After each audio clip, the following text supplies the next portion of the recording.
तो दोस्तों जैसे कि हर महीने हम लोग पराग पारिक फ्लेक्सी कैप फंड का पोर्टफोलियो रिव्यू करते हैं। आज अब जो जुलाई मंथ का इनका पोर्टफोलियो है वो ऑलरेडी आ चुका है। तो इस वीडियो में हम डिटेल में देखेंगे कि क्या क्या मेजर चेंजेस इस कंपनी ने जुलाई के पोर्टफोलियो में किए हैं, कितनी फॉरेन इक्विटी में इन्वेस्टमेंट अब इसकी रह गई है, क्योंकि आपको पता ही होगा लगभग पिछले 6 महीने से एडिशनल फॉरेन इक्विटी में इन्वेस्टमेंट बंद है। तो इस वीडियो में हम देखेंगे कि कितना असर उसका अब इसकी फॉरेन इक्विटी में आते हुए दिखता है। और दोस्तों इस वीडियो में एक इंटरेस्टिंग बात यह भी होने वाली है कि इस वीडियो में हम ये भी देखेंगे कि जो पिछली वीडियोस में लोगों को सवालों के जवाब नहीं मिल पा रहे थे कि कंपनी ने कुछ नई कंपनीज में इन्वेस्टमेंट की थी, वो इन्वेस्टमेंट कंपनी ने क्यों की है, इसका जवाब भी इस वीडियो में आपको मिलेगा। और एंड में दोस्तों हम ये भी देखेंगे कि क्या ये फंड अब अपने बेंचमार्क इंडेक्स को बीट कर पा रहे हैं या नहीं कर पा रहा है, और क्या आपको इस फंड में नई इन्वेस्टमेंट करनी चाहिए नहीं करनी चाहिए, इन सभी चीजों पे हम लोग बात करेंगे। अब दोस्तों इन्वेस्टमेंट की बात चली रही है तो मैं एक बुक आपको यहां पर सजेस्ट करने वाला हूं, लाइफस्टाइल इन्वेस्टर्स। तो दोस्तों ये बुक आपको ये सिखाती है कि कैसे आधी अधूरी इन्वेस्टमेंट की नॉलेज होने की वजह से बहुत सारे लोग इन्वेस्ट नहीं कर पाते हैं। ये बुक आपको सिखाती है कि कैसे आप अपने लाइफस्टाइल को मैनेज करके अपना कैश फ्लो भी बढ़ा सकते हैं और रिटर्न्स भी बढ़ा सकते हैं। अब अच्छी बात क्या है कि इस बुक को आपको पढ़ने की जरूरत नहीं है, इस बुक की समरी को आप सुन सकते हैं कुकू एफएम पे। कुकू एफएम इंडिया का लीडिंग ऑडियो शो प्लेटफॉर्म है। 4000 से ज्यादा ऑडियो शोज इसके पास अवेलेबल है नॉन फिक्शनल कैटेगरी में। प्ले स्टोर पे इसकी ऐप की रेटिंग 4.5 स्टार चल रही है। और अच्छी बात क्या है कि इसको आप अपनी रीजनल लैंग्वेज में भी सुन सकते हैं, हिंदी, इंग्लिश, मराठी, कोई भी आपकी रीजनल लैंग्वेज है, इस बुक की समरी को आप उसमें सुन सकते हैं। और दोस्तों अगर आप मेरा कूपन कोड यहां पर यूज करते हैं तो आपको 50% का डिस्काउंट भी मिल रहा है। तो आप सिर्फ 199 रुपीज में ये सारी चीजें सुन पाएंगे। तो लिंक डिस्क्रिप्शन में मैंने आपको दे दिया है, आप जाकर डाउनलोड करें और बुक की समरी सुनना शुरू करें। अब आइए दोस्तों चलते हैं और हम देख लेते हैं पराग पारिक फ्लेक्सी कैप फंड में मेजर क्या चेंजेस हुए हैं और क्या अब आपको इसमें इन्वेस्ट करना चाहिए या नहीं। तो दोस्तों यहां पर हमने जुलाई की होल्डिंग्स जितनी भी थी उसको इस एक्सेल में यहां पर डाल लिया है। उससे प्रीवियस मंथ की भी यहां पर डिटेल आपको मिल जाएगी, जून मंथ की, मई मंथ की, जो पहले हमने अपनी वीडियोस में डिस्कस किया है। तो यहां पर हम मेजरली डिस्कस करेंगे कि जुलाई मंथ में इनका क्या मेजरली परचेजेस और सेल्स रहे हैं। तो सबसे बड़ी जो यहां पर दो चीजों पे, दो कंपनीज में इन्होंने मेजरली सेलिंग की है। पहला है आईटीसी लिमिटेड। तो आईटीसी लिमिटेड में अगर आप देखेंगे तो लगभग 1.42 करोड़ के जो शेयर्स हैं वो इस कंपनी ने यहां पर बेचे हैं। ओवरऑल इनकी जो परसेंट एलोकेशन थी वो 9.18% हुआ करती थी जून में, जो अभी गिर के 7.48% हो गई है आईटीसी की अगर हम बात करते हैं। दूसरा, कोल इंडिया में भी इन्होंने बहुत ज्यादा स्टेक अभी बेचा है।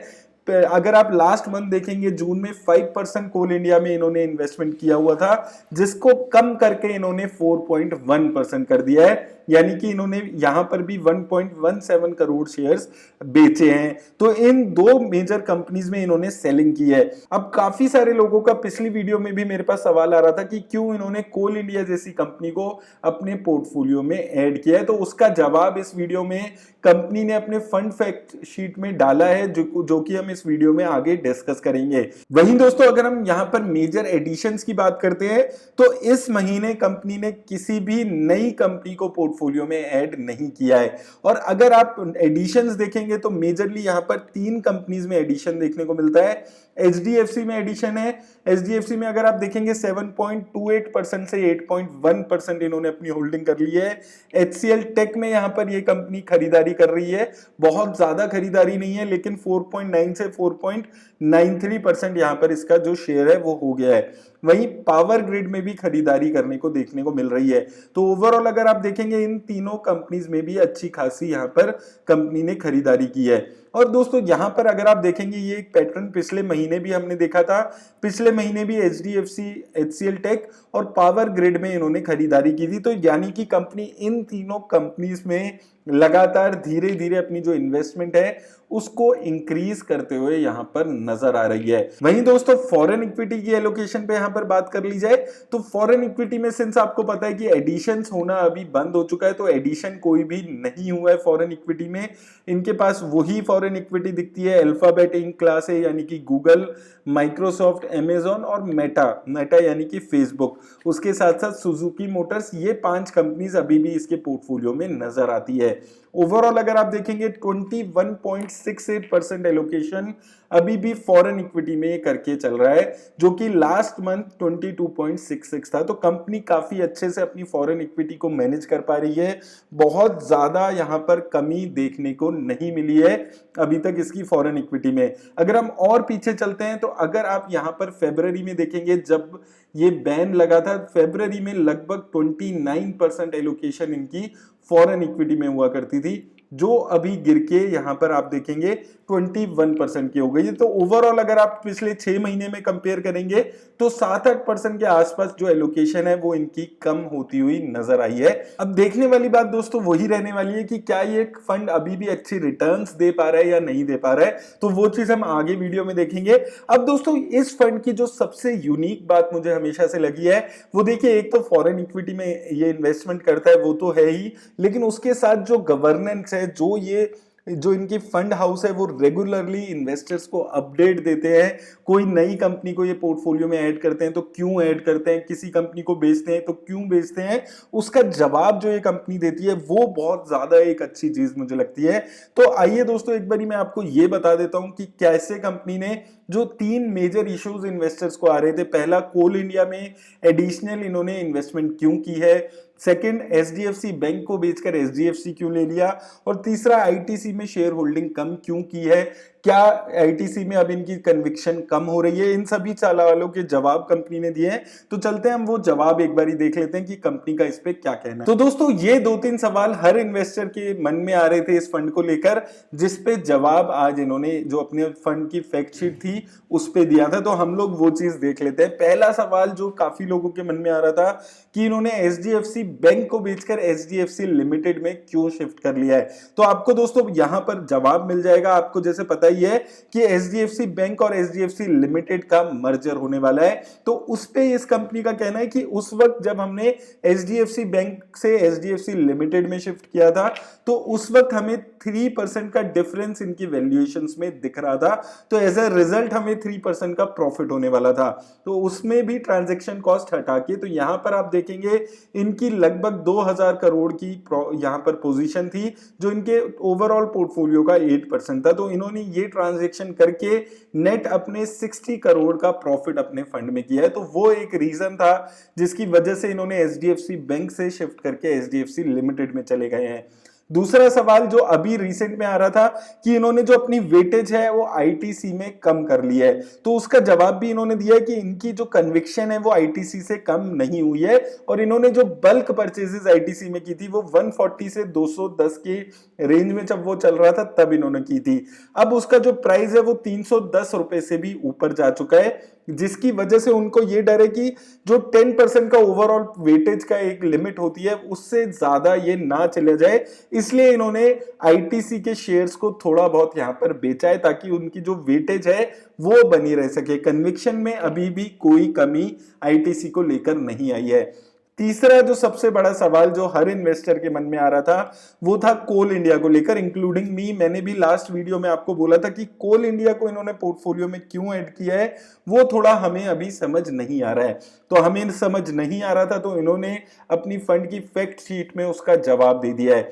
तो यहां पर देखिए कंपनी का भी यहां पर यही मानना है कि बहुत सारे लोग सरप्राइज हुए हैं कि हमने कोल इंडिया को पोर्टफोलियो में ऐड किया है, क्योंकि जो वर्ल्ड है वो रिन्यूएबल सोर्स ऑफ एनर्जी पे शिफ्ट हो रहा है, और साथ साथ प्राइवेट सेक्टर बिजनेसेस में ज्यादा प्रेफरेंस लोग करते हैं। पब्लिक सेक्टर में थोड़ा सा ज्यादा डाउट रहता है कि अच्छी रिटर्न जनरेट होगी। तो कंपनी का कहना है कि देखिए हम लोग भी ये नहीं मानते हैं कि कोल इंडिया एक बहुत हम 20-30 सालों के लिए रखने की सोच रहे हैं। तो आप यहां पर देखेंगे ये यहां पर इन्होंने साफ बोला है, we did not view Coal India as a buy and hold for decades kind of a company. हमने इसको शॉर्ट टर्म या बोल सकते हैं मीडियम टर्म के लिए यहां पर अपने पोर्टफोलियो में ऐड किया है।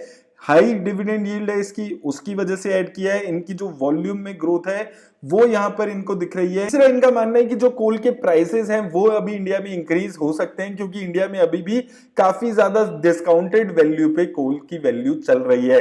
तो ये तीन होल्डिंग्स को लेकर काफी सारे लोगों के मेरे पास भी सवाल आ रहे थे, तो उसका जवाब कंपनी ने यहां पर दे दिया है। तो ये एक बहुत अच्छी चीज मुझे इस कंपनी की, इस म्यूचुअल फंड हाउस की लगती है कि ये रेगुलरली जो इन्वेस्टर्स की क्वेरीज है उसका जवाब कंपनी देती रहती है। अब आइए दोस्तों चलते हैं और एक बार देख लेते हैं कि इस फंड ने रिटर्न्स अभी कैसे दिया और क्या आपको अभी इसमें बने रहना चाहिए या नहीं। अब दोस्तों अगर हम इस फंड के सबसे पहले रिस्क रेशियोज पे यहां पर बात करते हैं, तो स्टैंडर्ड डेविएशन पे अगर हम इसकी बात करें तो स्टैंडर्ड डेविएशन इसका 19.33 के आसपास चल रहा है। स्टैंडर्ड डेविएशन किसी भी फंड का ये बताता है कि एक फंड कितना ज्यादा वॉलेटाइल है। जितना कम स्टैंडर्ड डेविएशन उतनी बेटर वॉलेटिलिटी। तो स्टैंडर्ड डेविएशन के मामले में अभी भी ये फंड काफी अच्छा करता हुआ दिख रहा है। लास्ट मंथ के कंपैरिजन में लगभग सेम स्टैंडर्ड डेविएशन दिखता है। वहीं दोस्तों शार्प रेशो में भी काफी अच्छा ये फंड दिख रहा है 0.95 के आसपास।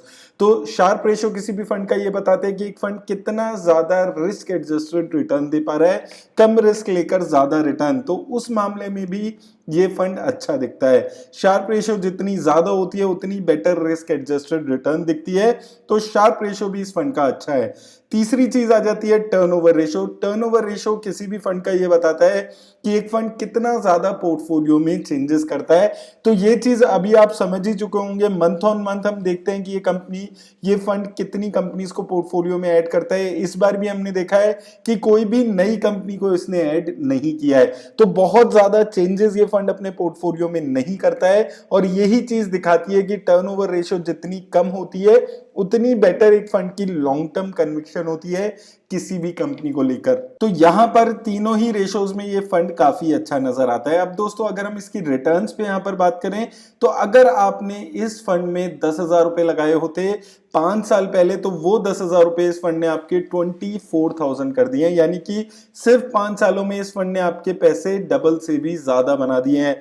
3 सालों में डबल कर दिया है इसने आपके 10,000 रुपए लगाए हुए 21,000। 5 सालों में 20% की रिटर्न, 3 सालों में 28% की रिटर्न। और दोस्तों अगर आपने इस फंड की इंसेप्शन में अगर पैसा लगाया होता तो वो उस फंड ने आपका पैसा 52,000 के आसपास बना दिया। तो सिंस इंसेप्शन 2013 में ये फंड शुरू हुआ था, तो तब से यहां पर 20% की एक रिटर्न ये फंड जनरेट करके दे रहा है।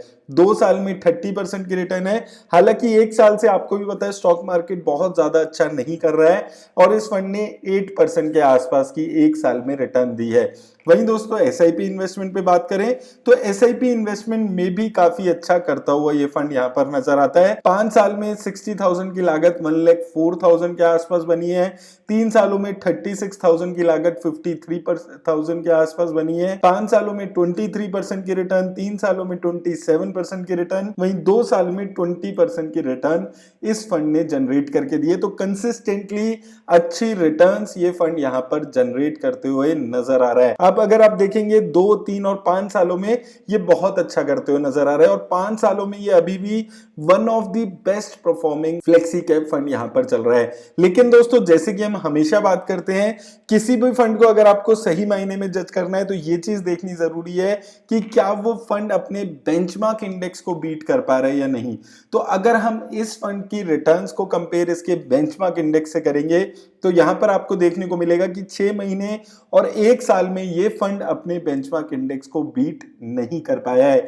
1 साल में इस फंड ने 8% की रिटर्न दी और इसके बेंचमार्क इंडेक्स ने 10% की।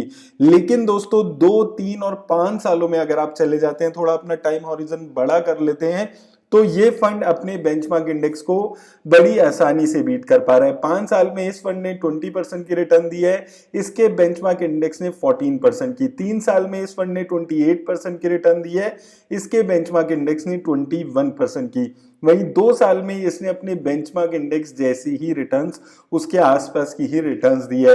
तो दोस्तों ओवरऑल अगर आप देखेंगे, अगर कोई फंड आपको 5 सालों में सिंस इंसेप्शन 15 से 20% की रिटर्न एक कंसिस्टेंट लेवल पे जनरेट करके दे रहा है, तो एक काफी अच्छा फंड यहां पर लगता है। और उससे ज्यादा अच्छी चीज मुझे लगती है कि ये जो एक टाइमली मैनर में अपनी जो भी ये चीजें आपको बताते हैं कि हमने कोई कंपनी को क्यों ऐड किया है, तो वो एक जो इन्वेस्टर का ट्रस्ट है वो बनाता है। हालांकि एक साल में ये अपने बेंचमार्क इंडेक्स को बीट नहीं कर पाया है, लेकिन मैं आपको दोस्तों हमेशा से यही चीज बोलते हुए आया हूं कि जरूरी नहीं है कि कोई भी फंड हर महीने हर साल अपने बेंचमार्क इंडेक्स को बीट करे। जरूरी क्या है कि वो फंड अपनी जो कन्विक्शन है, अपनी जो इन्वेस्टमेंट स्ट्रेटेजी है, उसको संभाल के उसको एक तरीके से करते हुए इन्वेस्ट करें। ये फंड अभी भी अपनी जो इन्वेस्टमेंट स्ट्रेटेजी है, वैल्यू इन्वेस्टिंग की, उसको फॉलो करते हुए नजर आ रहा है। हर महीने हम लोग देख रहे हैं कि ये फंड बहुत ज्यादा चेंजेस पोर्टफोलियो में नहीं करता है। और दोस्तों जैसे कि मैंने आपको शुरू में बताया था, अगर बुक्स आपको सुननी है तो कुकू एफएम का लिंक मैंने डिस्क्रिप्शन में दे दिया है, डाउनलोड करें और मेरा कूपन कोड यूज करेंगे तो 50% का डिस्काउंट भी आपको उस पर मिल जाएगा। मेरी तरफ से दोस्तों बस इतना ही, धन्यवाद।